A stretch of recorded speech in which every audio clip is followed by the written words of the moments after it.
L'émission Les 50 a recommencé et avec elle son lot de tricheries, de polémiques et aussi de révélations. Bonjour à toutes, bonjour à tous, bienvenue dans cette nouvelle vidéo enquête. Ça fait si longtemps qu'on s'est pas retrouvé pour une enquête, pour une petite vidéo actu qui parle tout simplement des choses qui se passent dans le monde people et télé-réalité. Aujourd'hui, en ce vendredi, je vous propose un débrief des 4 premiers épisodes de l'émission Les 50 saison 3. Nous aurons donc du spoil, des révélations et aussi une accusation de tricherie. Soyez un public averti. Tout ceci étant dit, j'espère que vous avez passé une bonne semaine de rentrée. N'oubliez pas de liker, commenter et vous abonner si vous souhaitez me soutenir. On se retrouve après le générique et ça fait si longtemps que j'ai pas dit ça, mais let's get into the tea.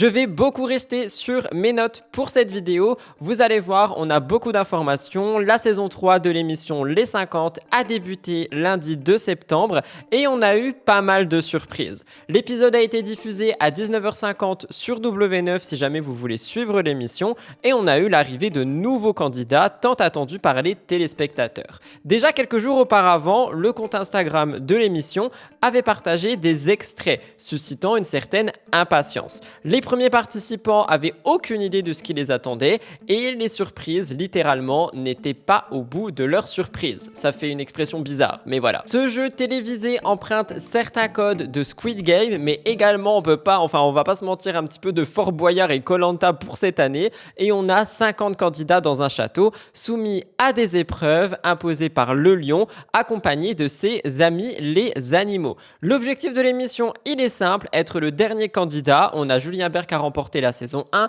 Amélie Netten la saison 2 et cette saison 3, on verra bien.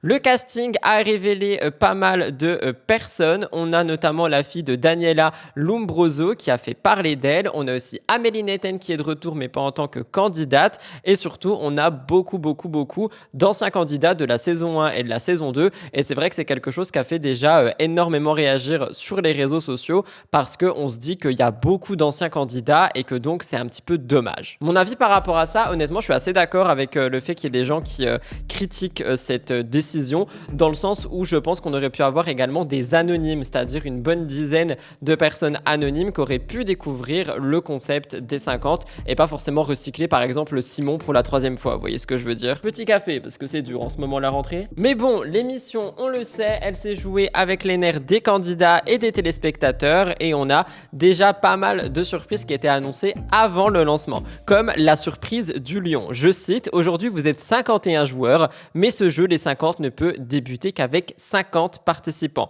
Une déclaration qui avait fait extrêmement peur aux candidats présents lors de ce premier épisode, étant donné qu'ils se sont tous et toutes retrouvés dans l'arène. On n'en savait pas plus avant que l'épisode sorte et on avait pas mal de réactions qui disaient trop hâte, quel suspense, etc. Mais le lion a quand même pas mal prévu de choses, notamment un cachot qui fait beaucoup penser à Fort Boyard pour le coup. Alors là, je spoil totalement, mais je l'ai dit en introduction, on a des candidats qui ont déjà été dans le cachot lors de cette première semaine et c'est quelque chose qui fait extrêmement flipper. Bon, personnellement, en tant que téléspectateur, les séquences étaient très drôles à regarder, mais je pense qu'en tant que participant, ça doit quand même être assez flippant. Donc on a ça, on a directement la première épreuve dès que les candidats arrivent, ils n'ont même pas le temps de poser leurs valises qui sont déjà dans l'arène. Et on a une suite qui va s'annoncer pleine de rebondissements. À travers cette vidéo, donc, on revient sur les moments clés de cette première semaine. Et si le concept vous plaît, on en refera peut-être chaque semaine avant l'émission du dimanche. Et pour celles et ceux qui regardent uniquement l'émission du dimanche et qui, je sais pas, ont décidé de cliquer ici juste comme ça, ne vous inquiétez pas, je remettrai les choses les plus importantes dans MTT, évidemment. Dans le premier épisode des 50 saison 3, Jordan Deschti a créé une surprise en éliminant un candidat. Je vous raconte, les candidats venait d'intégrer l'aventure comme je l'ai dit et le lion a annoncé une épreuve décisive. Un joueur sera éliminé avant même de rentrer dans le château. Cette annonce a bouleversé tout le monde, ils ne savaient pas à quoi s'attendre. On a donc une atmosphère qui est devenue de plus en plus tendu parce que les candidats ont reçu des raquettes et des balles de ping-pong, laissant donc deviner un certain défi. Et d'ailleurs, c'est dans ce défi où on aurait eu de la triche, mais ça j'y reviens à la fin de la vidéo. Le stress monte pour beaucoup de candidats et il y en a d'autres qui étaient assez à l'aise, comme Simon Castaldi et Kevin Gage. Simon disait « J'adore, c'est mon jeu ». Le lion de son côté explique les règles, les joueurs doivent faire rebondir une balle sur leur raquette le plus longtemps possible, sans la laisser tomber et sans quitter leur cube, parce qu'ils étaient en fait mis sur une sorte de plot en forme de cube. Quiconque échoue cette épreuve sera éliminé jusqu'à ce qu'il reste un vainqueur, donc juste éliminé du jeu, et le vainqueur allait avoir un pouvoir spécial. La tâche était assez simple sur le papier, mais très dure en réalité. Jordan dit que le bruit donc des raquettes, tac tac tac tac, ça commençait à prendre le cerveau. Giovanni réagit en disant cette épreuve ça va se jouer au mental, et on a aussi Jean-Pascal de la Star Academy qui a dit quand je joue c'est pour gagner. Au final ça commence à avancer. Il reste que 6 candidats et donc le lion au bout d'une demi-heure dit de changer de main, donc d'alterner une main et l'autre pour rendre le jeu un petit peu plus difficile. Il nous restait en ligne Kevin Gage, Jordan et Valentin de Love Island. Jordan était imperturbable, Kevin perd sa balle, Valentin également, et donc Jordan remporte l'épreuve. Il hérite d'un pouvoir en gagnant cette épreuve, mais on lui donne également une énorme responsabilité. Jordan dit « ça me fait peur ». Le lion révèle donc à Jordan qu'en plus de sa victoire, il détient un pouvoir exclusif. Il peut éliminer un joueur du banc des éliminés à la fin de chaque épreuve, avant la cérémonie des votes, si il décide de le faire, et tout ça avant qu'il soit lui-même éliminé. Donc en gros, s'il reste du jour 1 jusqu'au dernier jour, son pouvoir, il le garde tout le long. Ce nouveau pouvoir fait énormément d'envieux, et donc on a beaucoup de gens qui essayent de se rapprocher de Jordan, mais il y en a d'autres qui disent que en fait c'est pas vraiment un pouvoir mais plutôt une malédiction, parce qu'en effet tu peux te faire pas mal d'ennemis aussi. Et le premier à en faire les frais, étant donné qu'ils étaient 51, est Jonathan qu'on a pu découvrir si jamais vous avez regardé dans Destination X sur M6. Moi personnellement je ne le connaissais pas, et Jordan a dû faire sa décision, dû prendre sa décision en 3 minutes. Donc il choisit Jonathan et il dit le jeu est fini, il n'a même pas commencé qu'il est déjà fini. Donc c'est Jonathan qui dit ça. Jordan lui justifie son choix en expliquant que Jonathan est redoutable, ou du moins semble redoutable dans les épreuves, et représente une menace pour la suite du jeu. Sauf que tout ça a créé une polémique. On découvre que Jonathan, le candidat de Destination X sur M6, est éliminé au choix de Jordan, et sur Twitter, enfin sur X, il y a eu pas mal de réactions. Les internautes accusent Jordan de racisme. Alors Jordan, il a expliqué son choix en disant qu'il était redoutable, mais personnellement, si j'avais été dans sa logique, j'aurais éliminé du coup Valentin ou Kevin Gage, qui étaient les deux restants. Jonathan dit « J'ai été éliminé en premier gratuitement parce que le mec a peur de moi, je ne le connais pas, il m'a éliminé, ce mec-là c'est un lâche. Chacun interprète ça comme il veut, chacun fait sa théorie. Pour moi, il n'y a pas de raison. » Je vous laisse regarder un magnéto que j'ai pu prendre sur le compte de Clash de Cassos TV. Les gars, c'est pas un spoil que je vais faire vu que c'est partout sur internet. Mais comme vous avez pu voir, c'est moi qui ai été éliminé en premier. Gratuitement, parce que le mec a eu peur de WAM. Je sais pas, je savais pas que je pouvais faire peur. Vous faire craindre, je sais pas, wesh. On est arrivé, genre, beau gosse, frais, confiance, attitude. Mais c'est comme ça qu'on est, en fait. On a menacé personne. Gros, moi, je les connaissais même pas. Le frérot, je le connaissais pas. Il m'a éliminé gratos. Soi-disant, ouais, parce que j'étais allé loin dans le jeu. Il y a des gars qui sont allés plus loin que moi. Ok, on va dire c'est tes potes, tu les connais, donc tu vas pas les éliminer. Il y a Valentin, c'est mon gars, hein, mais il est allé plus loin que moi. Donc pourquoi tu m'élimines moi? Pourquoi moi, genre? C'est une vraie question qu'il faut se poser quand même. Pourquoi moi? Genre, comment ce choix-là s'est fait? Et pour moi, ce mec-là, c'est un lâche. En tout cas, l'acte qu'il a posé ce jour-là, c'était lâche.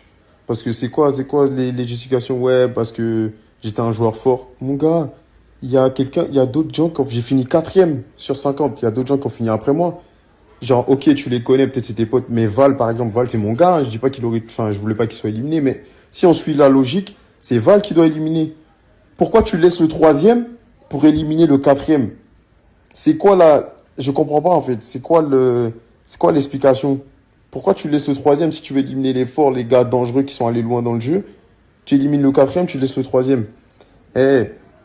Sans raison, les gars. En tout cas, chacun interprète ça comme il veut. Chacun fait sa théorie. Pour moi, il n'y a pas de raison. Ok, il y a un choix à faire. Tu as une responsabilité, tu dois faire un choix. Mais gros, tu choisis, je sais pas, celui qui a fait tomber la balle en première. On se connaît pas, on est arrivé il y a 10 minutes, tu me connais pas, je te connais pas. Personne ne se connaît. Ouais, donc ce que je disais, c'est que c'est vrai, il y a un choix à faire, mais tu connais personne. Tu vois, l'explication qu'il donne, en fait, elle tient pas la route. C'est ça, en fait, c'est ça le problème. Le problème, c'est pas tant que tu m'élimines moi, tu vois. Fallait faire un choix, mais t'as pas d'explication. Donc c'est quoi? C'est à la tête. C'est ça le problème, en fait, tu vois. Si au moins c'était fondé sur quelque chose, éliminer un joueur fort. Il a éliminé le troisième, on va dire. Le deuxième, c'est son pote. T'élimines le troisième. Mais tu l'élimines moi, quatrième, sous prétexte que je suis allé loin, mais il y a quelqu'un qui est allé plus loin que moi. Donc en fait, c'est ça le problème, c'est qu'il n'y a pas d'explication à ce choix. Et donc, ça veut dire quoi, en fait? C'est fait sur quoi? Sur la tête? Tu sais, quand t'as un contrôle au faciès, on dirait c'est pareil, frère. Putain. Wesh. C'est une dinguerie. Ce jour-là, j'étais en pétard. En fait, j'y croyais pas. Je sors, tu vois, je souris parce que je me dis, wesh, non, c'est pas possible, c'est un canular, tu vois. C'est un canular, je suis pas venu pour faire 2 heures. Enfin bref, final au calme, c'est moi qui ai été éliminé. Je prends mon élimination, je prends mon seum, je rentre chez moi, il n'y a pas de problème. Je suis juste dégoûté parce que je vais pas pouvoir faire l'aventure avec mes potes. Tu vois, il y avait Amine, il y avait Val, il y avait Nabil que j'ai rencontré là-bas dans le van. J'étais juste, franchement, ça me fait mal par rapport à ça parce que ça nique mon aventure, tout ce que j'avais espéré. Mais tranquille, fallait bien que ça tombe sur quelqu'un. C'est tombé sur moi, la vie en a voulu ainsi. Tranquille. Mais en tout cas, la Hagra, ça paye pas. La Hagra, ça paye jamais. Continue à suivre la saison. Justice de Dieu, il y en a toujours. On est ensemble, les gars. Et les gars, en tout cas, moi, je crie pas la théorie du racisme. J'accuse personne de racisme. Je repartage juste l'image parce que sur Twitter, effectivement, les gens sont en pétard. Ça revient beaucoup, cette histoire. Chacun interprète ça comme il veut, tu vois. Chacun va regarder les images. Et chacun va interpréter comme il veut. Et voilà. Ne me faites pas dire ce que j'ai pas dit. Il a ensuite partagé les plusieurs accusations de racisme en disant « Moi, je ne crie pas à la théorie du racisme, je n'accuse personne, je repartage juste ça, car les gens sont en pétard sur Twitter. Chacun interprète comme il veut, ne me faites pas dire ce que je n'ai pas dit. » Et Jordan a également réagi à tout ça d'une manière un petit peu énervée et saoulée. Je vous laisse regarder. Coller des étiquettes facilement comme ça pour des gens qui... Franchement, vous affichez tout seul en vrai. En vrai, vous affichez tout seul. Donc, ouais, franchement, vous m'avez entendu dire quoi que ce soit. Non, ça y est, j'ai éliminé Jonathan parce qu'il est de couleur noire, alors je suis raciste. Vous êtes des fous, mais en vrai, vous êtes vraiment des fous. Mais vraiment, vous êtes des grands malades. Vous êtes des grands malades. Limite, ça me fait... ça me fait rire. Voilà, ça me fait rire. Enfin bref. En tout cas, j'espère que vous allez bien. J'espère que vous avez kiffé les premiers épisodes des 50. Bon, moi, je suis content. J'ai remporté la première épreuve. Et j'ai eu un pouvoir. Bien évidemment, le pouvoir n'est pas facile. Il faut pas se le mentir. Hein, c'est un peu un cadeau empoisonné. Et de toute façon, même ce pouvoir-là, à partir du moment où je l'ai eu, dans ma tête, c'était de toute manière, ce pouvoir, je vais détester et aimer. Bon, je me suis dit par les candidats. Mais je m'attendais pas à être détesté autant par les téléspectateurs.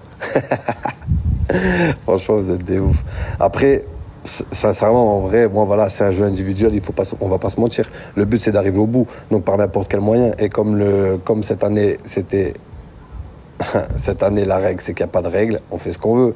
Donc, il y a un moment donné, si moi, ma tactique de jeu, c'est d'éliminer les plus forts au lieu des plus faibles au début, je fais ce que je veux. C'est moi et moi seul qui ai envie de faire ça. Donc, je fais ce que je veux. Vous me direz ce que vous pensez de tout ça dans l'espace commentaire, mais c'est vrai que ce premier épisode, il a fait beaucoup parler. Avant de vous parler des accusations de triche qu'il y a eu par rapport au premier épisode justement, j'ai trouvé aussi 2 réactions diverses sur internet en fouillant un petit peu. On en a une de Lou Pernaud, donc Lou Pernaud qui fait partie des candidates, qui fait ses premiers pas dans le monde de la télé-réalité. C'est la fille de Jean-Pierre Pernaud qui malheureusement est décédé, et aussi de Nathalie Marquet. Et bien dans un entretien qui a été accordé avec Melty, Lou Pernaud a révélé comment sa mère a réagi dès lors où elle lui a annoncé qu'elle allait faire de la télé. Nathalie avait récemment participé au Traître. Je ne sais pas si vous avez vu cette saison, personnellement j'ai adoré. Et Lou raconte, au départ, elle ne savait pas trop ce que c'était. Quand je lui ai dit le mot télé-réalité, elle a un peu flippé. Nathalie a voulu être une bonne maman et a voulu regarder quelques épisodes des saisons précédentes avant de pas forcément donner sa décision, parce que je pense que Lou l'aurait fait quand même, mais avant de lui donner son approbation, des conseils, etc. Et Nathalie est devenue hyper emballée parce qu'elle voulait voir sa fille affronter d'autres candidats. Mais Lou Pernaut, elle a ressenti une grande anxiété en arrivant en télé. Les plateaux de tournage, les lumières, les caméramans, les autres candidats qui donc sont 49, enfin 50 dès le premier jour, c'est vrai que ça peut faire flipper quand tu n'as pas l'habitude. Et donc sa mère lui a donné pas mal de conseils. Je cite, elle m'a dit, il ne faut pas que tu t'énerves contre les gens, et plein d'autres beaux conseils. Lou, elle, dit que dans les 50, elle était très patiente, zen et positive, et que c'est grâce aux conseils de sa maman. Et grâce à tout ça, Lou Pernaut a donc passé un très bon tournage en tant que première émission. Ce n'est pas tout, nous avons aussi Linda Desanges qui a fait des révélations parce qu'il est vrai que la vie dans le château s'avère assez difficile, notamment pour Linda. Les candidats doivent partager des chambres, des dortoirs, des espaces communs, loin du confort auquel certains et certaines sont habitués. Linda dit, la douche c'était pour 8 personnes, je me levais très tôt le matin pour faire en sorte d'y aller avant tout le monde. C'était très difficile pour moi cette aventure. J'ai demandé à la production si je pouvais avoir une chambre seule vu mon âge. Apparemment non, ce n'est pas possible. Dans cette émission, il fallait être avec les autres candidats. Pour réagir, honnêtement, pas du tout contre Linda, mais je pense que c'est normal en fait parce que c'est plus facile pour le tournage. Après, effectivement, si c'était si difficile que ça, peut-être que la production aurait pu mettre en place quelque chose, mais je pense pas qu'il le fasse en mode favoritisme. Et d'ailleurs, je sais pas si vous l'avez vu, mais Nicolo a aussi fait une vidéo débrief du premier épisode des 50 en donnant un petit peu son avis sur cette nouvelle saison, lui qui a participé à la saison 1, et il parle également du fait que vivre en communauté, c'est un petit peu le truc le plus difficile selon lui de l'émission. Quoi qu'il en soit, voilà pour les réactions diverses, et on a eu une histoire de triche. Dans la saison 3 des 50, les rebondissements ont commencé dès le premier épisode. On a une situation inattendue qui a marqué les esprits, l'élimination de Jonathan, et comme je vous l'ai dit, lors de cette première épreuve, les participants devaient jongler avec une raquette et une balle de ping-pong. Et les internautes, eux, avec leurs yeux très aiguisés, ont repéré ce qui semblerait être une tricherie. Cette tricherie aurait été subtile mais remarquée et elle est devenue polémique. Les 50 candidats ont dû participer à cette épreuve qui paraissait simple. Kevin Gage disait « Moi je me régale, si c'est ça toute l'aventure, on peut me donner la médaille maintenant ». Cependant, pour d'autres, ça semblait un petit peu plus compliqué, comme pour Hilary Deshti qui a avoué avoir du mal à se concentrer avec la pression. Les internautes, très attentifs, ont remarqué qu'Hilary n'aurait pas commencé à jongler en même temps que les autres après le top départ. Sur X, on a plusieurs commentaires qui se sont multipliés. Hilary aurait triché lors de la première épreuve, elle regardait encore sa raquette pendant que tout le monde avait déjà commencé. Normalement, l'image, vous l'avez déjà vue sur l'écran au moment où je vous parle, mais il y a aussi une vidéo qui est sortie. Je vous laisse la regarder très attentivement.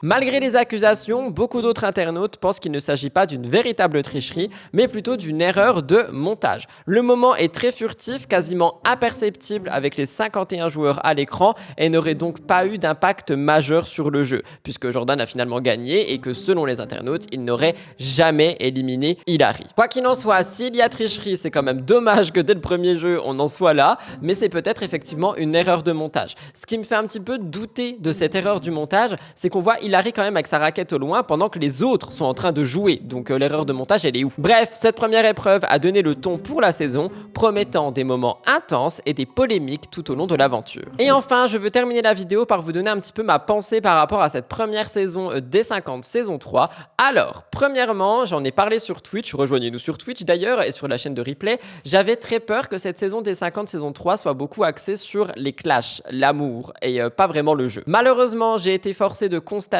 que c'est le cas lors de cette première saison. Là, au moment où je vous parle, on est plutôt avec Kevin Gage et ces drôles de dames, j'ai envie de dire. Hein, c'est pas du tout pour critiquer la gente féminine, c'est pour vous donner une image si vous n'avez pas vu. On a également pas mal d'autres rapprochements. Nicolo se rapproche d'une femme. On a pas mal d'histoires également de clash avec Simon Castaldi. Et en fait, on n'a pas beaucoup de jeux à part les épreuves. C'est-à-dire que j'ai l'impression que sur un épisode de 40 minutes, on va avoir 10 minutes maximum d'aventure, de jeu, et de stratégie. Et si c'est le cas toute la saison, bah ça va être dommage parce que je sais quasiment de sources sûres que beaucoup déjà d'entre vous vont décrocher parce que vous voulez voir du jeu, du vrai. Et d'ailleurs, on a eu beaucoup de remarques par rapport au premier épisode où il y a eu une épreuve dès le début, disant que là c'était cool parce qu'on avait directement du jeu. Mais si après on se focus sur l'amour et l'amitié et machin et bidule, eh bien les 50 vont tout simplement tourner en mode marseillais et ça sera dommage. Donc pour ma part, pour l'instant, je regarde quand même les épisodes et je prends un certain plaisir à le faire. Mais par exemple, je les regarde pendant que je suis en train de colorier et le seul moment où je tourne la tête, c'est quand il y a un jeu. C'est-à-dire que par exemple, dans l'épisode, le dernier que j'ai vu en date avec le cachot, j'ai regardé toute la séquence du cachot. Mais dès que il y avait Kevin et sa Carla et Lisa Marie, etc. et bidule, je regardais plus trop parce que ça m'intéressait beaucoup moins. Donc je pense qu'on est sur un démarrage qui va peut-être plaire à beaucoup de gens, peut-être déplaire à d'autres. Vous me direz ce que vous avez pensé de cette première semaine des 50 saison 3. Voilà tout le monde pour cette vidéo débrief de la première semaine des 50. J'espère qu'elle a pu vous plaire et vous intéresser. Si c'est le cas, n'hésitez pas à liker et à commenter en me disant si vous voulez la même chose la semaine prochaine, etc., etc. ou si juste ça vous a pas intéressé. Moi, je vous laisse là. On se retrouve dimanche pour l'émission spéciale télé-réalité et People. Il y a pas mal de sujets à l'intérieur. Je vous embrasse et on se retrouve dans 2 jours. N'oubliez pas de vous abonner pour me soutenir. Bye guys, love you.